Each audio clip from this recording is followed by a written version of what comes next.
Hello बच्चों, let's read the question and the question says that if fx is equal to mod में x plus 2 plus mod में 2x minus p plus x minus 2 attain its minimum value in the interval minus 1 से 1, then the sum of all the possible integral value of p is।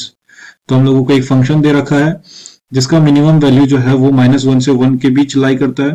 तो हम लोगों को p का minimum value बताना है, सारे इंटीग्रल वैल्यू, p का मिनिमम इंटीग्रल वैल्यू बताना है। Okay, so let's start the question. So let's start the question by knowing a key concept. Okay. जब हम लोगों को मॉड दे रखता है, लेट्स से अगर हम लोगों को दे रखा है x प्लस 2 मॉड में, ठीक है, तो इसका वैल्यू हमेशा ग्रेटर देन इक्वल टू 0 रहेगा।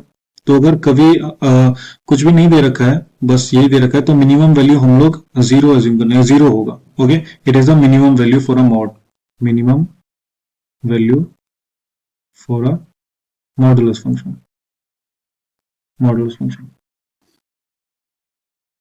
ओके, तो हम लोगों को क्वेश्चन में क्या दे रखा है? क्वेश्चन में दे रखा है F of x is equal to x plus 2 mod में plus 2x minus P mod में plus x minus 2।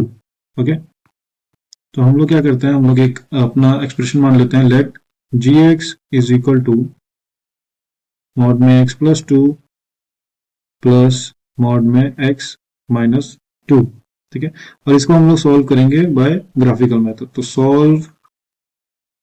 Solving bye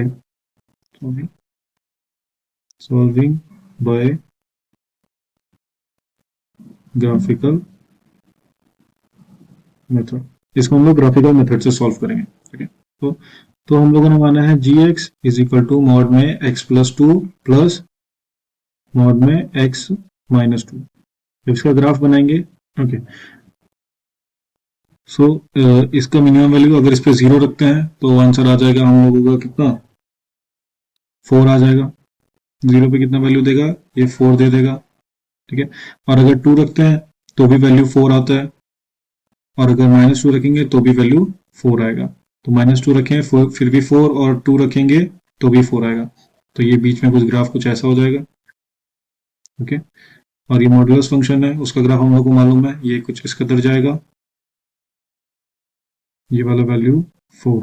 so minimum value हम लोगों को कहां से कहां तक चेक करना है, हम लोगों को चेक करना है -1 से 1 वाले इंटरवल में। तो यहाँ पे कहीं -1 आ जाएगा, यहाँ पे कहीं +1 आ जाएगा। तो -1 से लेकर +1 वाले इंटरवल में भी मिनिमम वैल्यू कितना आ जाएगा, minimum value of g x is equal to 4।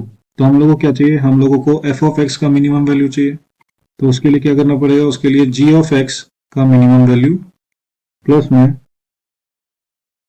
Mod of 2x minus p का मिनिमम वैल्यू लगेगा। और हम लोग के पास है जी ऑफ एक्स का मिनिमम वैल्यू कितना आ चुका है, 4 प्लस 2x माइनस पी जो कि मॉड में होगा, उसका मिनिमम वैल्यू हम लोगों को लगेगा। ओके, तो 2x माइनस पी हम लोग जानते हैं कि मॉडुलस फंक्शन है, तो 2x माइनस पी जो होगा वो ग्रेटर देन इक्वल टू 0 होगा। तो इसका मिनिमम वैल्यू ये आ जाएगा 0, इसका मिनिमम वैल्यू कितना आ जाएगा, 0। सो एफ ऑफ एक्स जब हम लोग मिनिमम लेंगे तो ये हो जाएगा हम लोगों का 4 plus 0 that is equal to 4। पर हम लोगों को क्या चाहिए, हम लोगों को p का वैल्यू चाहिए। सो अभी हम लोगों ने जस्ट देखा कि 2x माइनस पी का minimum value that is equal to 0। तो 2x is equal to p that is x is equal to p by 2, और जो x है वो लाई करता है +1 से -1 वाले इंटरवल में। सो -1 से greater than equal to x greater than less than 1। तो हम लोगों को जो p/2 चाहिए, तो p/2 ये हो जाएगा -2 से, ये हो जाएगा हम लोगों का -2 से 2 में, that is p is greater than -2 and less than 2। तो p का जो वैल्यू है वो डिफाइन होगा -2 से लेकर 2 के ओपन इंटरवल में। तो हम लोगों को क्वेश्चन में क्या बोला था, the sum of all the possible integral values. तो p का इंटीग्रल वैल्यूज कितना होगा, hence the integral values of p is in -2, 2 is -1, 0 and 1. इसका फाइनल आंसर ये आ गया, कितने आंसर आ गया इसका 3. So hence the sum of total possible integral values of p is -1 plus 0 plus 1, that would be equal to 0. Hence option A would be the correct option, 0. Thank you and best of luck.